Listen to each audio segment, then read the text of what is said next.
Marawe ka not namana. Anani at Randy Land Atakani Santos. Namatere eti ma'ai ait. Greetings, my Comanche folks. My name is Randy Lynn Santos, and I work with our Comanche children for our youth program. And I'm just going to go over an overview of what our program does. So, start. I'm going to start with our staff that we have on board. I'm filling in for our director, so please forgive me. Our director is Brian Quitone, and we have a staff of Adrienne Rufface, who is our administrative assistant. And we have 4 lead coordinators, and they are located in our four community centers. We have Robert McCarthy, and he's our lead coordinator for the Apache Community Center. Dina Landers, she's our lead coordinator for our Cache Kahoma Center, and her coordinator who helps her is Mr. Jordan Wormy.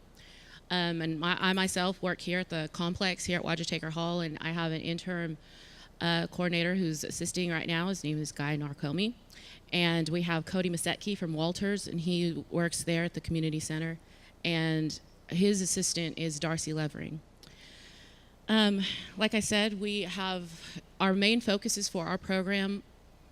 Originally, let me back up a little bit. Originally, our program started through a grant through the Children and Youth Initiative, and it was a one-cycle grant back in 2003, and it was passed a resolution for us to have that. But currently, we are operating out of C&G funds, and our focuses at the time were culture, spirituality, nutrition, and education. But we've kind of tailored those more, kind of updated them a little, and the 4 focuses now are culture, education, healthy lifestyles, and life skills.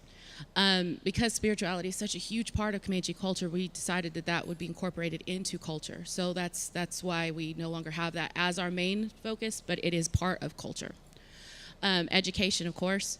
Healthy lifestyles. Nutrition falls now underneath lifestyles, healthy lifestyles, and that will encompass, diabetes prevention. That will drug and alcohol prevention. That everything falls underneath that. Healthy lifestyles and life skills as well. Deals with anything that has to do with our youth being able to go on into after they get out of our program, that they may be able to be productive citizens and productive Comanche Nation members. I'll back up. I know I'll probably have a few questions, but let me kind of keep going. Like I said before, our 4 center locations are located in the community centers that are available to us. We only have the 4. So, like I said, we have our Apache Community Center, and we work with the Apache's public school district.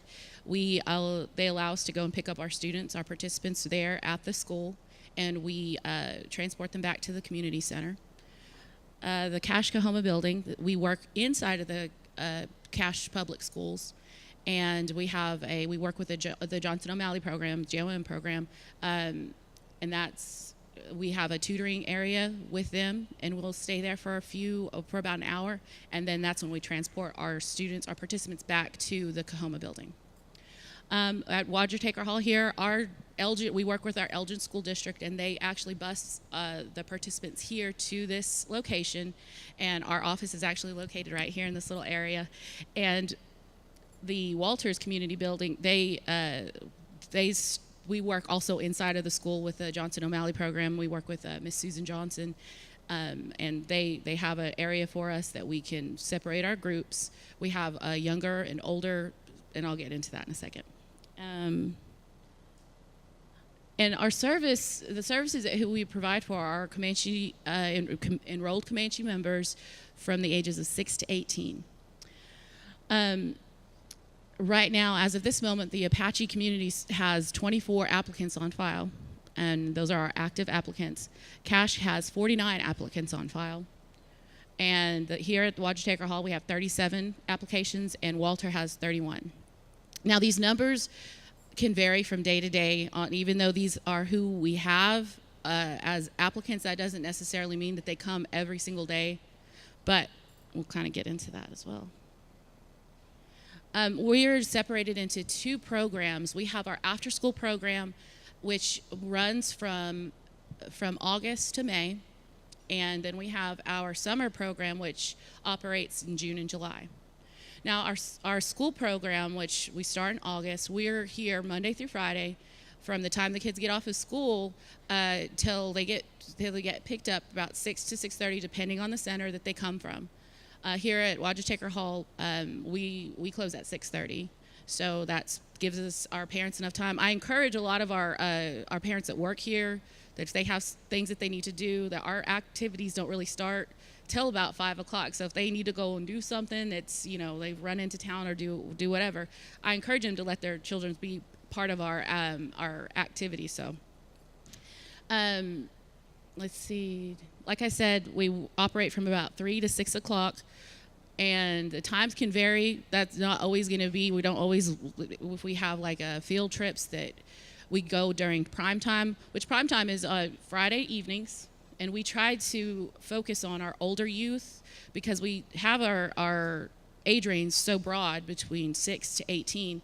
We have those separated from 6 to 11-year-olds, which we call our younger group, and then we have our older group, which is 12 to 18.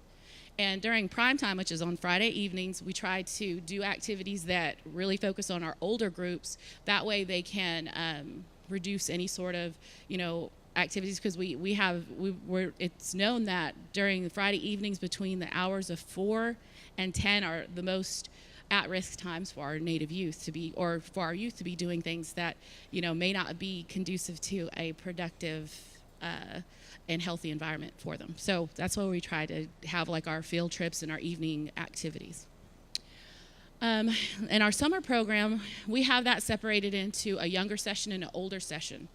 The June session is we cater towards our 6 to 11-year-olds. The reason that we do this is it gives us an opportunity to focus more on age-appropriate activities, things that we can talk to the olders about, or may not always be, may go over the heads of our little guys, and we want them to feel like they're focused on. And in July, our 12 to 18-year-olds, we have an opportunity. Oh, sorry. Let me go back. Let me back up a little bit about June. During the summer months, we try to focus on, every week is a different theme. We focus on one of our main focuses. So 1 week will be education, 1 week will be culture, 1 week will be life skills, and 1 week will be healthy lifestyles. And like I said, our times will vary. During the summer, our time that we are available to our youth, because we do try to provide a lunch during that time, as we do 11 to about 5:30, again, trying to compensate for our parents that work so they can come and pick up their youth in the afternoon after they get off of work. Let's see. Each school is a little different. Each center they run it a little bit different, because each coordinator has a different strength, and everybody has something that they kind of like focus on.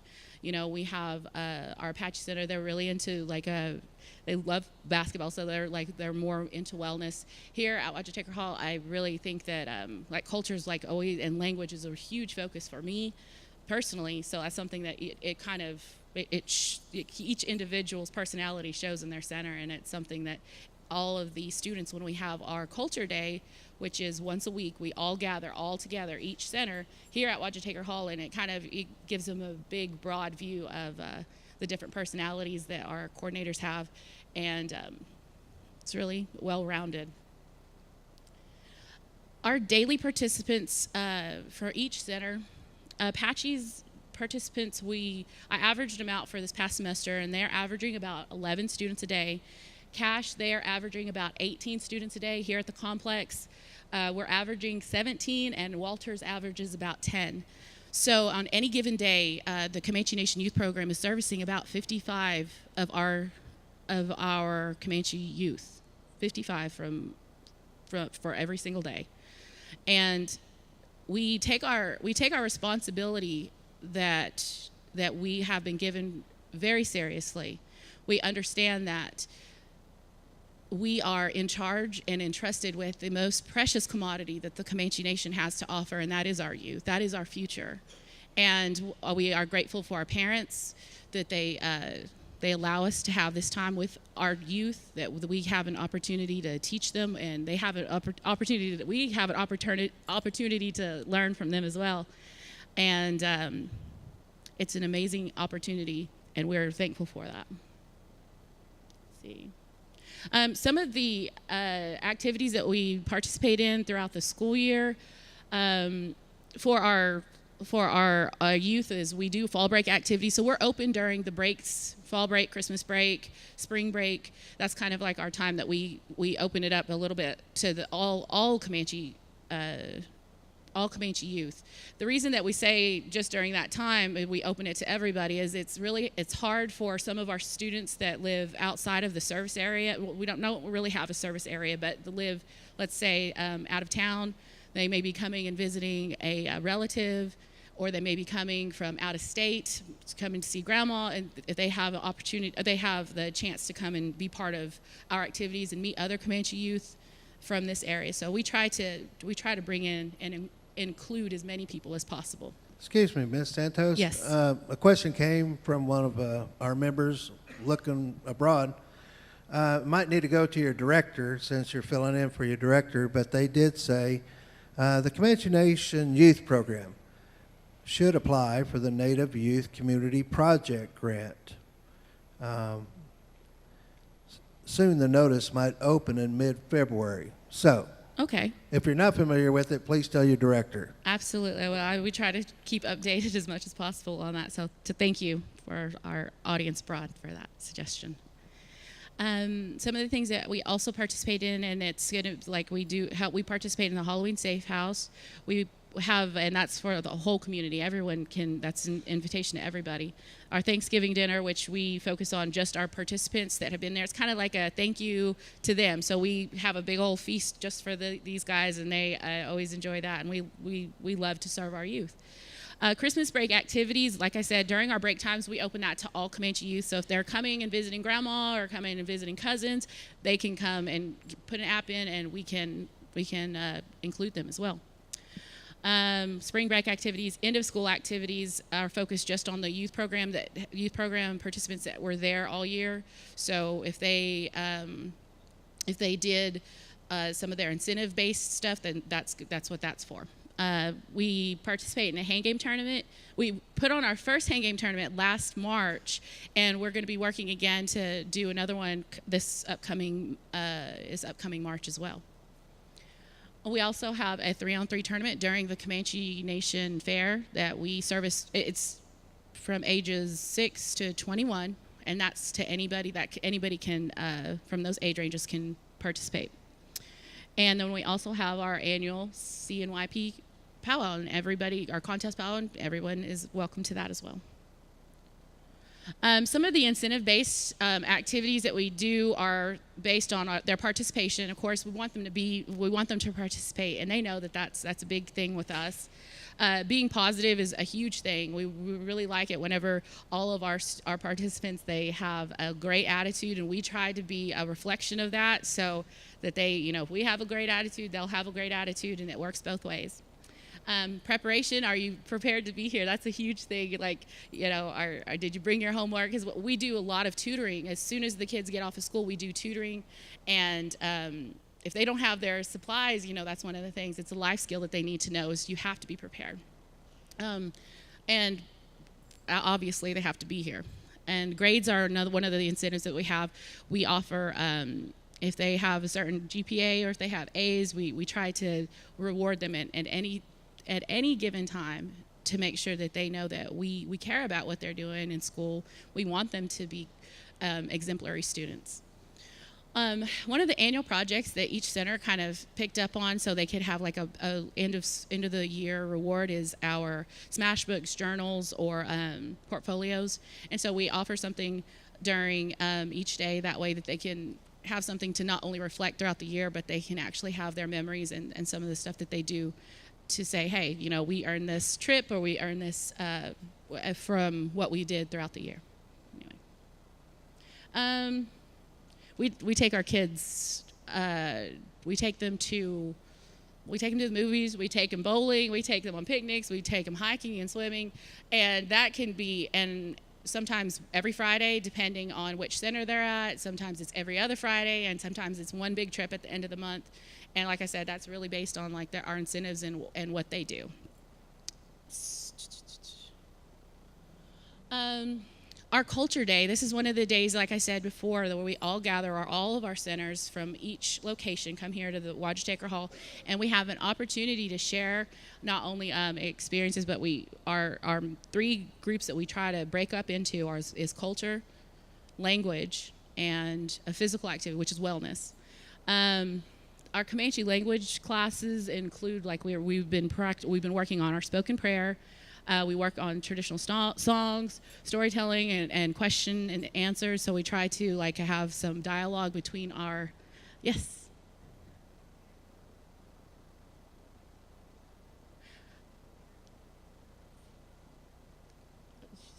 Can we get a microphone to her? She said that if we have ever considered coming to the Comanche Elder Center and coming and speaking, that's something that I love to outreach, but the only problem is like during the school year, we're limited to the time that we get to be around everybody. So if we can fit it between 3 and 5:30, then we can do that. So I would love to. Absolutely. Thank you. Our culture enrichment, we pull, like I said, we do our 3 rotations right now where we have 3 different classes. And one of them is we let our kids do their hang games. We do song, dance, regalia explanations. We talk about history. We have these little miniature teepees that we work on. And it's kind of like learn by play. One of the ways that we would learn how to do things in times past is by doing miniature versions of it. And then it's really easy for them to be able to transfer that over to being able to put up a big teepee, for instance. The wellness activities, we do large and small group team building activities, and we also bring in presenters. We've worked with the fitness center. They've come and helped us out multiple times during our breaks. We've worked with Indian Health, IHS Dental. We've worked with the diabetes prevention program with IHS. We've worked with the diabetes program, and we try to bring presenters in that deal with wellness. That way we can incorporate that as one of our wellness activities.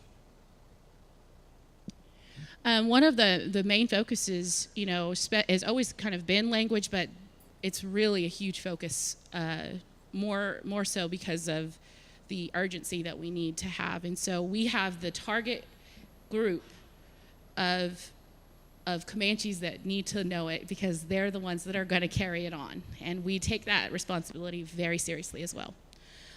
We participate in the Oklahoma Native American Youth Language Fair. We've participated in the past 4 years. We've placed in spoken prayer and traditional song, and we're always proud of our youth. We have a little display back in the hallway of our past participants that have gone and placed, and we're always happy whenever they shine because they make us very proud.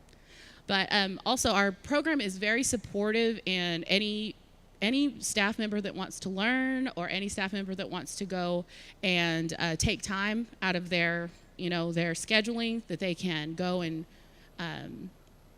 that wants to learn language. That way they can, we want to make teachers. We want to make language instructors. And it's, we have a great opportunity, and we try to do that as much as possible. I know I do. Ms. Santos, Yes. Another question. This comes from right here in Lawton. Does the youth program service the children in Lawton? If not, how come? We do have some participants that are from Lawton. The only thing that is an issue is our transportation. We don't have enough staff members to go into Lawton to transport anyone from any individual school to bring them here to our location. It's always been a dream to be able to branch off into Lawton, and that's something that we talk about, but I feel like it's time to stop talking and just do. Yeah, there's honestly. a lot of Comanche kids right there in Yes. Lawton. We got some other questions out there. Can somebody get the microphone to them, to Miss Ramos? I believe that that's a good way that I Am Indian and the youth program could work together because we're right in Lawton. And I would love to do a lot of stuff with you guys because we all have the same common goal, which is to service our youth, empower our youth, and do our culture. Wow, right here. We just got an answer. There Yes, you go. yes. Anybody else? Question right here? Then we'll go over to Mr. Narcomi. During the summer, do you have a limited number of children that you accept in your program? And if so, why? Yes, we do have a limited number, and that's only for transportation purposes because safety is a key issue with us. There are laws that have been passed within this past year, with our age limit.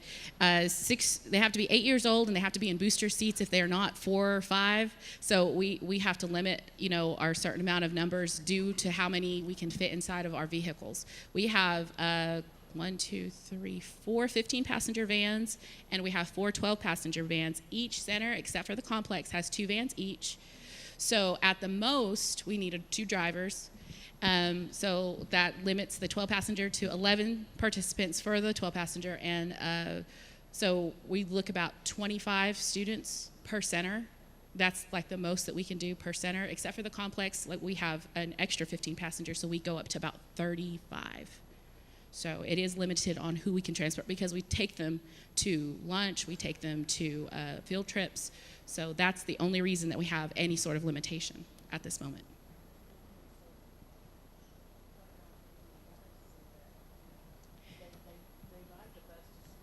Yes. What she's saying is if the public school system bus can bring them here or wherever,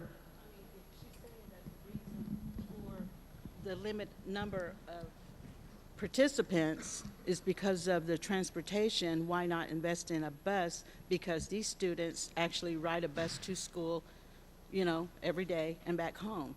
So, I think that that's not a good enough reason to limit a number of people, children participating in this program. that is true. Hazel and I are Fort Sill Indian School alumni, and we had an old gray bus, took us everywhere. Those Yes. Bluebird buses, they're not very expensive. We might, think about that for sure. I agree. I really don't have an issue with like the limit. If it was up to me, I'd take them all. Honestly, I have no problem with that. I love working with our youth. But there is also an issue of safety as well. That's the max number. Now, if you think about like the staff ratio per student, that is an issue. So we really want our kids to be safe as well. So the more staff we have, the more youth we can have, limited, by our transportation, of course. Mm-hmm. Mm-hmm.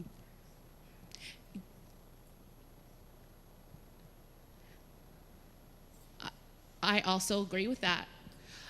We do have a slight issue with with WIA workers. They're not on our insurance and they can't drive. So we do utilize the youth. I mean the WIA during the summertime. We do utilize them. We actually have our youth. We have youth workers that come, and that way the ones that want to get into teaching or want to work with kids, we invite them and they actually help. And some of them are like, I don't think I want to work with kids anymore. But some of them really get into it, and they're like, this is something I really do want to pursue. So yeah. We got another Thank you for the remark suggestion. from the Tony Creek area. Okay. They're saying, buy a school bus. Hi. Yes. It's always been a question that the students that come during the year, that those students, that the applications they fill in already before they leave. So there's really not very many openings after that. No, and also one other thing is that, and is that the students that come here are mostly the employees' children, and so nobody from Lawton can really get into the program. That's always been a question. Okay, so there's 2 questions there. One is that during the summer, you're talking about they fill up during the summertime. If they were already a participant, then they get priority. Is that what that is? Actually, that's a little bit of a misconception because we take them as first come, first served basis. We try to advertise beforehand to let everybody know when our opening applicants can put in an application, so everybody across the board can have an opportunity to call. We have people that call, so we fax a lot of applications out. We email a lot of applications, so whoever gives them back to us first, we time them, put the date, whoever did our intake, we have a time and a date on it. That way that's how we stagger it by first come, first serve. And I hate the word limitation, I really do, but that's one of the things that if we have to keep our kids safe too. And if we had 60 kids for 2 people, that's really an outstanding number, and it's a dangerous number too. So, is there any more questions?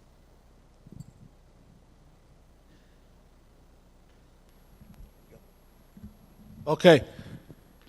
This is a critical age of the youth. And to me, this is real important, this program. Because of the drugs and alcohol, nowadays it's getting worse. Meth, whatever, all that stuff. And I knew that we needed this kind of program or building like 40 years ago. 76, I really was hoping one day we'd have something. And I know there's a real need for the program's own building.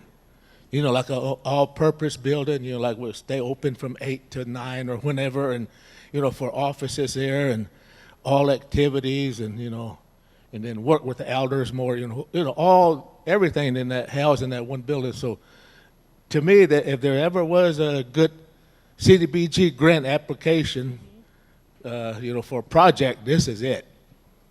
This is I can't say enough. I completely agree. It seems like everybody on the internet agrees with that statement Absolutely. that Mr. Narukami said. It says, honestly, let's be fair to all students, do away with first come, first serve, and equal rights to all children. I agree with that. Very good. They're on the internet. They're clapping for you. Okay. Youth program, thank you for your time. We got one more question right back there. Hi, I'm Darcy. I just actually joined the program through WIA, and I actually really like it. And it seems like we got enough youth that want to be involved. We just lack the coordinators. So how can we get it out there that there's a demand for these instructors? Because, this obviously is, the kids are our future. So, that's where it starts, and it's our main focus. Maybe like job fairs or... If you know anybody that's interested. If you know anybody that's ever interested, I encourage everybody. If you love to work with youth and you have absolutely, that's a huge thing. Not everybody likes to work with kids, and it's you wouldn't think so. I can't imagine that, but we are always like. Can I back up just real quick? I'm so sorry. I love you back to the first come first serve basis.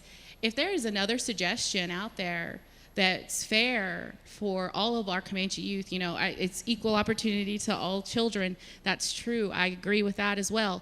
But also, we are funded out of C&G funds, and we are limited to, we can't just be equal opportunity for all kids. We have to serve our Comanche enrolled youth first. And yes, ma'am. Been through your program, and this is so positive. And the I Am Indian program, they've taken up all of it. So, and now I have children who dance, who make their own regalia, who do their own beadwork. So I just want to say thank you to I Am Indian. Those programs have